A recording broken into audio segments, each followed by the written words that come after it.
Hi friends, வணக்கம். இன்றைக்கி நாம் காய்கறிகளை நீண்ட நாள் கெடாமல் எப்படி பாதுகாக்கலாம்னு இந்த வீடியோவில் பார்க்கலாம் வாங்க.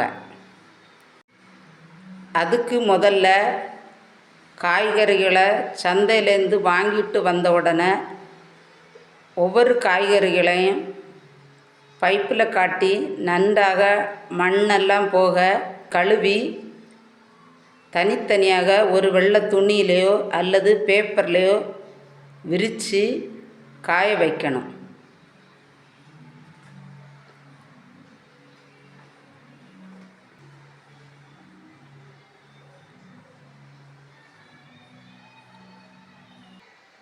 பச்சை மிளகாயில் உள்ள காம்பையெல்லாம் கிள்ளி எடுத்துடணும்.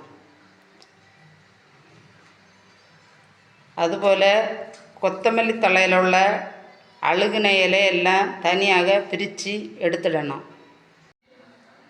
இஞ்சியில் உள்ள மண்ணை எல்லாம் நல்லா போக கழுவி எடுத்துடணும். சேப்பங்கிழங்கில் உள்ள மண்ணையும் நன்றாக க்ளீன் பண்ணணும். கத்தரிக்காயில் உள்ள தண்டை வெட்டி எடுத்துடணும். அப்புறம் வழுதனங்காயில் உள்ள தண்டையும் வெட்டி எடுத்துடணும். இனி ஒவ்வொரு காய்கறிகளையும் தனித்தனி பாக்ஸில் ஸ்டோர் பண்ணி வைப்போம்.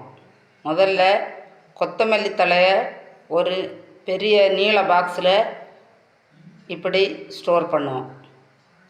கறிவேப்பிலையும் இப்படி ஒரு பாக்ஸில் ஸ்டோர் பண்ணுவோம். அதே மாதிரி கேரட்டையும் இன்னொரு பாக்ஸில் ஸ்டோர் பண்ணுவோம். நீல பச்சை மிளகாயை சின்ன ஒரு பாக்ஸில் ஸ்டோர் பண்ணுவோம். நாடன் பச்சை மிளகாயை இன்னொரு சின்ன பாக்ஸில் ஸ்டோர் பண்ணுவோம். தக்காளியை பெரிய ஒரு பாக்ஸில் ஸ்டோர் பண்ணி வைப்போம். கத்தரிக்காயை இன்னொரு பெரிய பாக்ஸில் ஸ்டோர் பண்ணலாம்.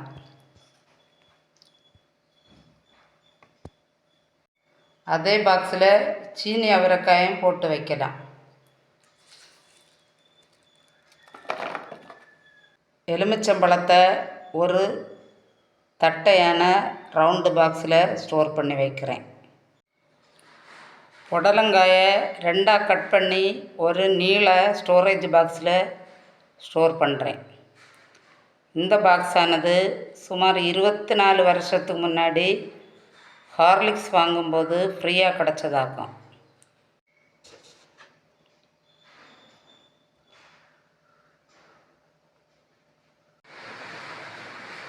பீட்ரூட்டை இன்னொரு பாக்ஸில் ஸ்டோர் பண்ணி வைக்கலாம்.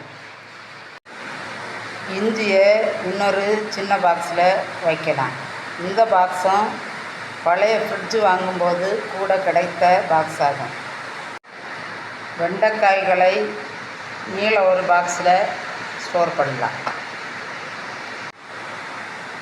பாதி முட்டைக்கோசையும் மீதி இருந்த 2 தக்காளியும் இந்த சின்ன பாக்ஸில் ஸ்டோர் பண்ணணும். புதினா கீரையை சின்ன ஒரு ஹோட்டலில் எல்லாம் கறி வாங்கும்போது கிடைக்க ஒரு பாக்ஸில் ஸ்டோர் பண்ணி வச்சுருக்கிறேன். இனி மீதி இருக்கிறது ஒரு வெள்ளரிக்காயும் ஒரு வாழைக்காயும் ஒரு வழுதனங்காயும் ஒரு சேப்பக்கிழங்காய். இந்த சேப்பக்கிழங்கை ஃப்ரிட்ஜில் வைக்காண்ட வெளியிலே நம்ம வச்சுருந்தா நிறைய நாள் கெடாமல் இருக்கும். வெள்ளரிக்காயும் வழுதனங்காயும் வாழைக்காயும் கவரில் போட்டு ஃப்ரிட்ஜில் வைக்க போகிறேன். ஸ்டோர் பண்ணின பாக்ஸை எல்லாம் ஃப்ரிட்ஜுக்குள்ளே வச்சாச்சு. பச்சை கலரில் தெரிகிற பாக்ஸ் எல்லாம் பக்கத்தில் ஒரு சூப்பர் மார்க்கெட்லேருந்து வாங்கினது. மற்ற பாக்ஸ் எல்லாம் நம்ம யூஸ் பண்ணிவிட்டு வேஸ்ட்டாக போகிற பாக்ஸு தான். ஃப்ரிட்ஜில் நான் எவ்வளோ அழகாக ஆர்கனைஸ் பண்ணி வச்சுருக்கேன்னு நீங்கள் கமெண்டில் சொல்லுங்கள்.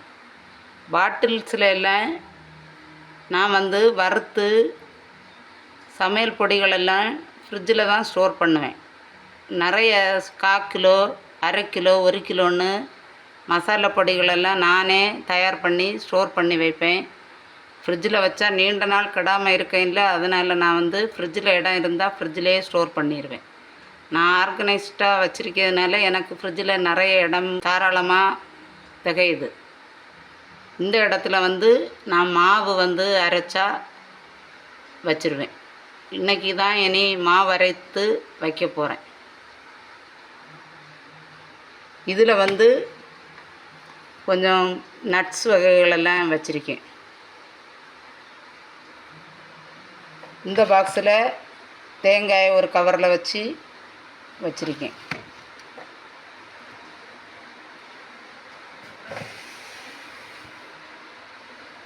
இதில் வெள்ளரிக்காய், பழுதனங்காய், கேரட்டு,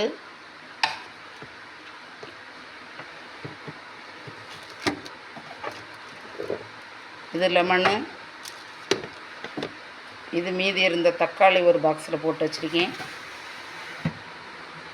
இதெல்லாமே நம்ம ஸ்டோர் பண்ணின காய்கறிகளெல்லாம் இந்த பாக்ஸில் ஆர்கனைஸ்டாக வச்சுருக்கேன்.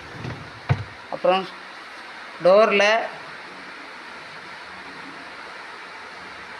இதில் முட்டை இருக்குது, இது புதினா, இது கொஞ்சம் வர மாவு, கோதுமை மாவு, இதெல்லாம் மசாலா பொடிகள்.